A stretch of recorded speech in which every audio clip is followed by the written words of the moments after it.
Primeiro, reforçar o privilégio de ser uma das pessoas que teve a oportunidade de liderar o Botafogo num período aqui, um clube histórico, um clube maravilhoso, um clube que só quem viveu, por exemplo, que eu vivi de 2 anos intensos aqui, sabe o quão importante é na nossa vida, na nossa carreira.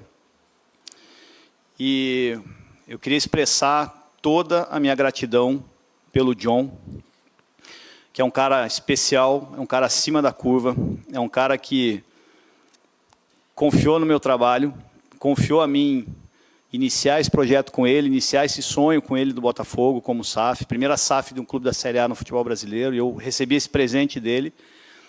Um clube que, eu acho que quando a gente chega aqui tinha esperança, mas as pessoas que vieram, se juntaram a nós nesse projeto, tiveram a confiança de que as coisas iam acontecer. E eu falo com muito orgulho que todos nós, aqui dentro, conseguimos fazer isso. O John, confiança a mim, a equipe que nós montamos.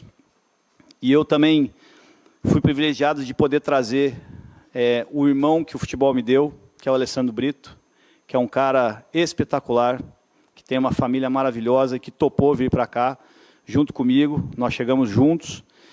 E sem ele, também isso nada aconteceria da forma que aconteceu. Então, a gente conseguiu ter uma sintonia que é difícil também, você ter uma parceria nesse sentido, mas o Alê é o meu grande irmão do futebol. Obrigado, do fundo do meu coração. O Botafogo está em ótimas mãos, é um projeto que está consolidado, da forma que ele é. A gente quer sempre que o clube não dependa das pessoas, eu acho que o Botafogo depende de pessoas boas e competentes para tocar aquilo que o Botafogo se tornou nesse período, um clube maravilhoso de trabalhar, um ambiente de trabalho muito bom, pessoas boas, pessoas dedicadas e que fizeram tudo do bom e do melhor, nas boas e nas ruins, para que o Botafogo chegasse hoje na fase de grupos da Libertadores, um objetivo que talvez não fosse para tão cedo, mas que conseguiu fazer o Botafogo ser 11º no primeiro ano, na Sul-Americana, ser 5º colocado no segundo ano, classificar para a Libertadores e conquistar tudo que a gente conseguiu conquistar, as contratações que a gente conseguiu fazer, as equipes que nós conseguimos montar. E eu falo com muito orgulho que o Botafogo montou um time campeão, mais uma vez um time que vai brigar por tudo. Então, o John, a minha gratidão por ele na minha entrada é a mesma gratidão na minha saída, é uma decisão muito particular. Eu queria agradecer imensamente a minha esposa, a Aline, que está sempre comigo nessas aventuras. Meu filho Vicente. Lembrar a todos que a família tem que estar sempre em primeiro lugar. E que bom que a gente consegue conciliar, né, essas aventuras juntos. Mas é um momento que nós precisávamos tomar uma decisão. E eu fico feliz porque o Botafogo está num momento maravilhoso com o Fábio, que é um profissional que também nos orgulha muito. A gente já se conhecia da bola, né, Fábio? E está fazendo um trabalho espetacular. E eu só tenho a agradecer agora pela sensibilidade que o John teve na saída. Então, o John se tornou, nunca foi um chefe. O John foi uma inspiração nesse tempo todo de SAF. E ele continua sendo, e ele continuará sendo como um amigo, um mentor, um cara visionário, um cara que eu realmente amo de paixão, porque o que ele fez conosco, com a minha família, com a família de cada um de nós aqui, e nos oportunizar um Botafogo para a gente poder desenvolver, é muito raro encontrar no futebol. Então, eu quero reforçar a minha gratidão muito para ele. E, mais uma vez, me despedir com muita alegria. Eu tenho certeza que a torcida do Botafogo é uma torcida muito mais feliz hoje. O Botafogo está em boas mãos, o projeto continua, o Botafogo só vai crescer, eu não tenho dúvida disso. Eu vou ser muito feliz com isso, onde eu estiver, e vou continuar sempre querendo isso, porque as pessoas estão aqui trabalhando muito para isso. Então, não vou falar em nomes, mas queria agradecer todo o staff, lembrar que quando a gente entra em março de 22, nós não fizemos nenhum choque de gestão no futebol. Nós oportunizamos as pessoas que aqui estavam com melhores condições de trabalho. Eu acho que isso que tornou a gente uma família só. E hoje o staff do Botafogo é uma família. Todos são dedicados ao Botafogo e são gratos. Botafogo tem que ser um time bom, que as pessoas ficam felizes de estar aqui, sejam os atletas ou o staff. E a gente tem exemplos dos atletas que vieram e que foram. As vendas que nós fizemos, a mudança de vida que a gente conseguiu proporcionar. Jefinho, Adrielson, Perry, Vitor Sá, são atletas que passaram por aqui e saíram felizes e bem. Funcionários também que saíram bem. E esse é o Botafogo. O Botafogo tem que ser um time que as pessoas queiram vir para cá. Porque é um time que trata bem, que tem um ambiente de gestão de pessoas excelente e que é um time que vai brigar por coisas grandes no futebol, como deve ser, pelo tamanho do clube. Então, para não me alongar, né, Marcão? Desculpa, mas é muito difícil, a ficha não caiu, acho que por isso que eu falo demais, mas eu queria agradecer a imprensa, a cada um de vocês que acompanharam a gente, todos da imprensa aqui do Rio, as pessoas que cobrem o Botafogo, são pessoas que a gente tem sempre os arranca-rabos, que são normais e que faz parte do trabalho. Por que você está me olhando, Giba? Hã? Mas esse é parte do jogo e é muito legal ter essa convivência. A convivência sempre foi muito boa. Então, queria agradecer muito. Dizer para o torcedor apoiar sempre. Torcer pelo Botafogo, sempre. Ser feliz com o Botafogo, que vai empurrar o Botafogo para coisas grandes. Agradecer a todas as pessoas que fizeram o corporativo do clube também estar cada vez melhor. É um processo que está crescendo muito no clube, tendo o Tairo à frente. Acho que também tem uma margem de crescimento grande, as coisas vão melhorar cada vez mais. E lembrar que o Botafogo é um só. O Botafogo é futebol e as pessoas têm que lembrar que o Botafogo é feito para ganhar título no futebol brasileiro e internacional. E acho que o Botafogo está no caminho certo. Então, obrigado mais uma vez. Fico feliz pelo meu período, sou privilegiado desses 2 anos, saio feliz. O futebol a gente sempre quer que seja até logo, né? Porque quando a gente passa no lugar e fica feliz desse jeito, a gente quer que aconteça novamente. Mas eu agradeço a todos e eu não tenho dúvida que o Botafogo mudou o seu nível e desse nível não vai abaixar nunca mais. Isso eu tenho certeza. Então, obrigado a todos os meus amigos que estão nessa sala também. E fazer uma menção honrosa eu tenho que fazer para o Adriano Colares, nosso supervisor, porque não é fácil um supervisor estar há 20 e tantos anos no clube. Ele não está aqui, mas ele merece essa singela homenagem. É um cara que vive o Botafogo está nele já. Então, é um cara que está 20 e poucos anos aqui e vai ficar mais uns 50, se deixarem, porque ele é muito bom e faz parte da nossa família. E que seja extensível a todos, né? Obrigado mais uma vez, obrigado Botafogo, obrigado aos torcedores, obrigado por eu ter feito parte da Estrela Solitária. Isso é o que eu vou carregar para a minha vida toda. Obrigado.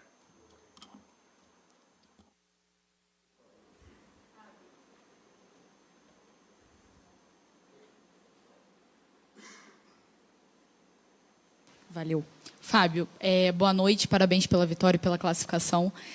Júlia da Botafogo TV. Queria que você falasse um pouquinho, são 7 jogos que o Botafogo tem no seu comando, invicto. Hoje, mudanças suas foram cruciais para o resultado final, de uma virada muito boa. Queria que você falasse um pouquinho dessa classificação, o quanto ela é importante, até visando a Copa do Brasil do ano que vem, né, já que o título da Taça Rio traz isso para o vencedor. A questão do jogo, acho importante a questão da vitória. É um ponto que eu acho que tem que ser abordado. A gente tem sempre uma ideia de oportunizar atletas, a gente precisa oportunizar. Sabemos que pós-data FIFA, as competições, elas são várias competições ao mesmo tempo, então a gente precisa visualizar os nossos atletas, o nível que eles estão, então oportunizar. Eu acho que isso faz parte do processo. É o que a gente conseguiu, né, nesse período de Taça Rio também, juntamente com esse período de Libertadores, oportunizar alguns atletas, alguns jovens também. Então, acho que isso é um ponto favorável dentro do processo. As mudanças ocorreram dentro daquilo que a gente enxergou do jogo, que a gente visualizou do jogo, dos espaços, das situações ali próprias, individuais ou coletivas de jogo, e faz parte do processo também de equipe. Eu acho que o principal, de novo, a capacidade que a equipe tem hoje de entender o jogo, de mudar o jogo, se deve muito aos atletas também, que compram muito o que a gente pede em relação a isso. E essas questões, né? Uma hora, enquanto a gente estiver aqui, a gente vai continuar trabalhando, mas é normal uma hora perder. E a gente espera que não seja em jogos decisivos. É o que está acontecendo. A gente está com uma capacidade de jogar jogos decisivos muito grande, independente do nível do adversário. Tem que valorizar o adversário, Sampaio. A gente sabe que tem aquela velha ressaca pós-classificação do Libertadores. É complicado isso, porque foi um jogo que nos exigiu muito. É um jogo que desgastou muito, não só fisicamente, mas também mentalmente, né? por ter um adversário muito bom do outro lado. Então, mais uma vez, valorizar os atletas, valorizar os staff, valorizar todos que estão dentro desse processo, para que a gente consiga manter isso. E a ideia também, a gente tem alguns atletas que não estiveram no jogo hoje, a gente precisa zerar todo mundo. Zerar porque no retorno, na próxima semana, a gente precisa estar com todos os atletas zerados, fisicamente, mentalmente e tecnicamente. Tecnicamente não, mas mais mentalmente e fisicamente. A gente precisa ter esses atletas zerados, para daí fazer aí essa sequência de jogos que a gente vai iniciar a partir da próximo espaço que a gente tiver de retorno à data FIFA. Boa noite, Gilmar Machado, Rádio Opinião. Primeiramente, queria perguntar para o Mazuco. Brincadeira, Mazuco, pode ficar tranquilo. Boa noite, professor. Mais uma vitória de virada, mais um jogo que começou, a gente pode dizer assim, de alguma maneira um pouco estranha para a equipe, né? Me lembro que perguntei para o senhor lá em Bragança que Botafogo, caso, né, chegue um novo treinador, que Botafogo que o senhor está entregando, o senhor falou de um Botafogo forte, né? Mas esse primeiro tempo que te obrigou a mexer na equipe, lembrou um pouco alguns momentos que o Botafogo já viveu até nesse campeonato. O senhor fez um diagnóstico, o senhor sabe por que em alguns momentos a equipe tem uma queda tão vertiginosa assim na sua atuação? Como eu falei anteriormente, a gente teve um jogo extenuante, um jogo difícil na quarta-feira. É normal, às vezes, você, quando vem para um jogo desse, vir um pouco mais relaxado, vir um pouco mais desconcentrado. Faz parte nossa ter essa mobilização e fazer com que eles tenham essa capacidade de desenvolver isso. Não vejo relação com mental ou fraqueza, etc., né? Aqueles pontos que já foram abordados em 890 mil perguntas anteriores. Então, não vejo isso. Vejo mais por uma questão mesmo pontual de um pós-jogo muito difícil que a gente teve. Então, isso também é uma busca também dentro do processo nosso, né? Como, no momento como treinador, de buscar essa fortaleza também, jogando vários jogos difíceis ao mesmo tempo. E por isso que eu volto a falar, é importante a gente ter algumas oportunizações de alguns atletas, para poder entender qual nível esse atleta está, para poder daí a gente ter um grupo realmente forte quando chegar realmente as competições pós-data FIFA, que vão ser competições difíceis, juntamente com o Campeonato Brasileiro lá na frente. Fábio, boa noite. Giba do GE. Você hoje fez 2 mexidas antes dos 40 minutos do primeiro tempo, que é uma coisa relativamente incomum no futebol. O que você enxergou ali naquele momento que você precisava mudar ali agora, antes do intervalo, para o time evoluir? Tem situações que a gente vai enxergar e a gente tem que ver o tempo, o time. Se é um time de intervalo ou um time, daqui a pouco, até de primeiro tempo. Não vejo problema de mexer no primeiro. Eu acho que é uma questão muito mais contextual do jogo. Se o jogo te entrega isso, ou se você precisa, daqui a pouco, mexer para dar um pouco mais de profundidade, dar um pouco mais de controle na última linha, dar um pouco mais de jogo, muitas vezes posicional, para a gente conseguisse sustentar um pouco mais o adversário, com um pouco mais de pressão, não vejo problema. Né? Utilizamos todas as 5 substituições ao longo do jogo, todas pontualmente dentro daquilo que a gente visualiza. No intervalo a gente acabou fazendo mais uma. Então não vejo muito essa questão de é que é um pouco assim, né? Às vezes a gente está muito habituado ao habitual, né? Que é fazer sempre aquela mesma frequência. Vou mexer com 15, 20 minutos no segundo tempo. Então era um jogo que precisava da alteração, era um jogo que precisava da mexida. Então acho que isso é importante também. E o grupo entendeu bem ali, e eles têm que entender dessa forma, que é em prol do grupo, é em prol do coletivo. Nada, nenhum apego individual. Não, tem que ser feito, ponto final. E no final fomos coroados aí com a vitória. Aqui. Boa noite, André. Boa noite, Fábio.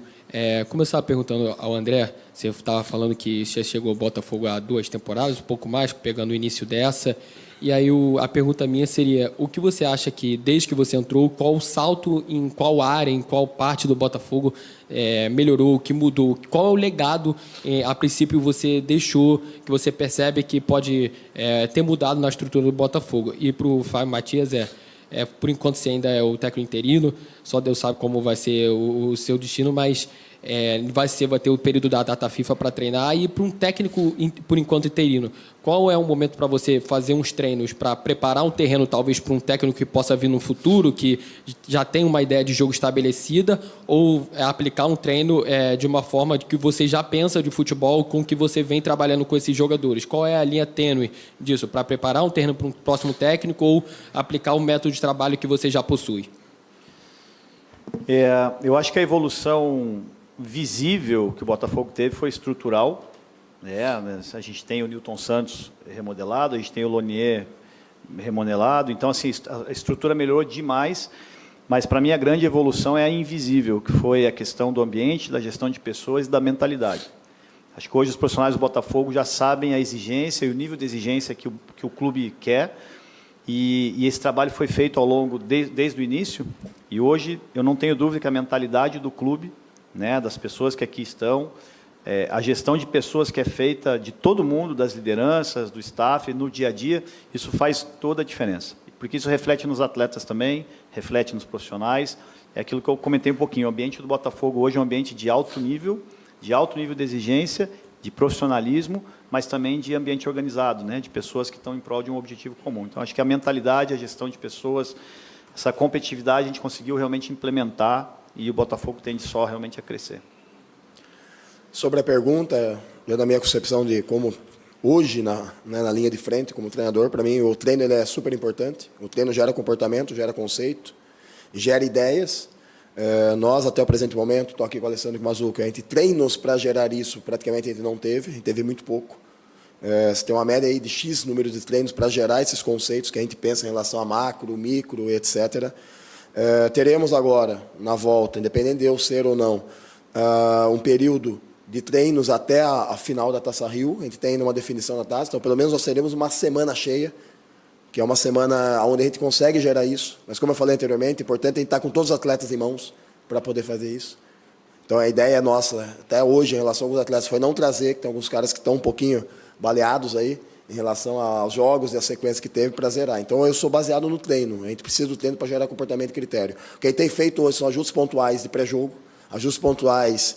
E os treinos pré-jogo não são treinos de volume com carga, são treinos com densidade, teoricamente, de informação também, ela não pode ser muito alta. A gente participa muito, a gente faz muitas questões individuais com vídeo, individuais com os atletas, e parte coletiva também, para setoriais e intersetoriais, para gerar o máximo possível de comportamentos dentro do jogo. Então, hoje a gente tem baseado ainda nesse período aqui, muitas questões de entender a característica do jogador e tentar ajustar isso dentro do jogo, para provocar no jogador as combinações setoriais e intersetoriais.